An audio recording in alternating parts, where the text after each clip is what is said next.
ఈరోజు మన ఇంట్లో దోశ పిండి లేనప్పుడు అప్పటికప్పుడు దోశలు ఎలా చేసుకోవాలో చూపిస్తాను. చాలా ఈజీగా ఉంటాయి, టేస్ట్ కూడా చాలా బాగుంటాయి. మరి వీడియో మొత్తం చూసి మీరు కూడా డెఫినెట్గా ట్రై చేయండి. ఇంకా మరి లేట్ చేయకుండా ఎలా చేయాలో చూసేద్దాం. ఫస్ట్ అయితే ఒక బౌల్ తీసుకొని ఇందులో 1 కప్పు బియ్యము. ఈ బియ్యం మీరు ఏవైనా తీసుకోండి, రేషన్ బియ్యం అయినా లేదంటే నార్మల్ సోనా మసూరి బియ్యం అయినా ఏవైనా 1 కప్పు బియ్యం తీసుకొని మంచిగా 1కి 2 సార్లు మంచిగా కడిగేసిన తర్వాత ఇందులో వేడి నీళ్ళు పోసుకోవాలి. ఖచ్చితంగా వేడి నీళ్ళు మాత్రమే పోసుకోవాలి. ఎందుకంటే మనకి బియ్యం తొందరగా నానాలి అంటే వేడి నీళ్ళు పోస్తే మనకి తొందరగా నానతాయి. కాబట్టి ఇలా వేడి నీళ్ళు కూడా ఎక్కువ పోయొద్దు. జస్ట్ మనకి బియ్యం అలా మునిగేంత వరకు మాత్రమే పోసేసి మూత పెట్టుకొని ఒక 15 నిమిషాలు నానితే సరిపోతుంది.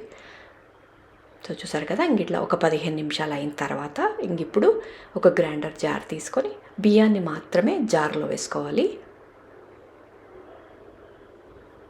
ఇందులో ఉడకబెట్టుకున్న ఒక ఆలుగడ్డ, సో ఒక ఆలుగడ్డని ఇలా ఉడకబెట్టుకున్నది తీసుకొని కొంచెం సన్నగా ఇట్లా కట్ చేసుకొని వేసుకుంటే మనకి ఈజీగా గ్రైండ్ అవుతుంది. కాబట్టి ఇట్లా సన్నగా కట్ చేసుకొని వేసుకోండి. ఇందులోనే మనము బియ్యం నానబెట్టుకున్న నీళ్ళు ఉన్నాయి కదా, ఆ నీళ్లు వేసేసుకొని కొద్దిగా వేసుకొని మంచిగా మెత్తగా గ్రైండ్ చేసుకోవాలి. ఇంకా రెగ్యులర్గా మనకు దోశపిండి ఎలా అయితే మనము వేసుకుంటామో సేమ్ అదే విధంగా మనము నీళ్లు పోసుకొని అడ్జస్ట్ చేసుకొని మంచి మెత్తగా గ్రైండ్ చేసుకోవాలి. సో ఈలోపు అయితే ఒక చిన్న రిక్వెస్ట్ అండి, ఎవరైనా మన ఛానల్ని సబ్స్క్రైబ్ చేసుకోకుండా చూస్తుంటే సో ప్లీజ్ అండి సబ్స్క్రైబ్ చేసుకొని చూడండి. ఇలాంటి మంచి మంచి రెసిపీస్ నేను రెగ్యులర్గా పోస్ట్ చేస్తుంటాను కాబట్టి సబ్స్క్రైబ్ చేసుకోండి. సో చూసారు కదా, మంచిగా పిండి మెత్తగా రుబ్బుకున్నాను. ఇప్పుడు దీన్ని గిన్నెలో వేసుకొని కొద్దిగా నీళ్లు వేసుకొని కొంచెం ఉప్పు కూడా వేసుకొని ఇంకా ఇమ్మీడియట్గా మనము దోశలు వేసుకోవడమే. ఇంకా మనకి పిండి నానాల్సిన అవసరం ఏం లేదు, ఇమ్మీడియట్గా వేసుకోవచ్చు. ఎందుకంటే మనం ఇందులో ఆలుగడ్డ వేసాం కాబట్టి ఇమ్మీడియట్గా వేసుకున్నా మంచిగా వస్తాయి. కాకపోతే ఈ దోశలు మనకి కొంచెం తెల్లగా ఉంటాయి, ఎందుకంటే ఓన్లీ బియ్యమే వేసాం కాబట్టి మనకి కలర్ అంత ఎర్రగా రావు, కొంచెం తెల్లగానే ఉంటాయి ఈ దోశలు. మీకు ఇంకా కలర్ మంచిగా హోటల్ లాగా రావాలి అంటే కొంచెం షుగర్ వేసుకోండి, మంచిగా కలర్ వస్తాయి. సో ఇట్లా పెంకు మంచిగా వేడైన తర్వాత ఇప్పుడు మీకు నచ్చిన విధంగా దోశలు వేసుకోండి. మంచిగా పల్చగా అంటే పల్చగా కూడా వస్తాయి, ఎంత పల్చగా రావాలన్నా ఈ పిండితో వస్తాయి.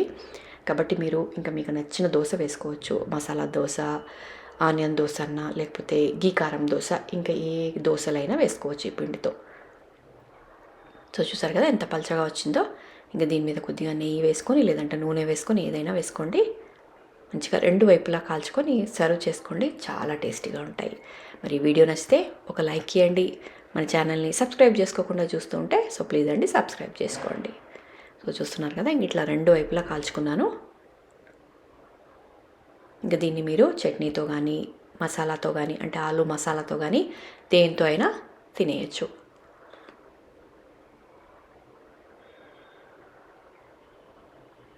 సో చూస్తున్నారు కదా, పల్చగా వస్తాయి. దీంతో ఈ పిండితో టేస్ట్ కూడా చాలా బాగుంటాయి. రెగ్యులర్ పిండి కన్నా ఈ పిండి దోశ చాలా టేస్టీగా ఉంటుంది, ఎందుకంటే మనము ఇందులో ఆలుగడ్డ వేస్ట్ చేసినాం కాబట్టి టేస్ట్ కూడా సూపర్గా ఉంటాయి. మరి డెఫినెట్గా ట్రై చేయండి. టేస్ట్ ఎలా వచ్చింది కూడా నాకు కమెంట్లో షేర్ చేసుకోవడం మర్చిపోకండి.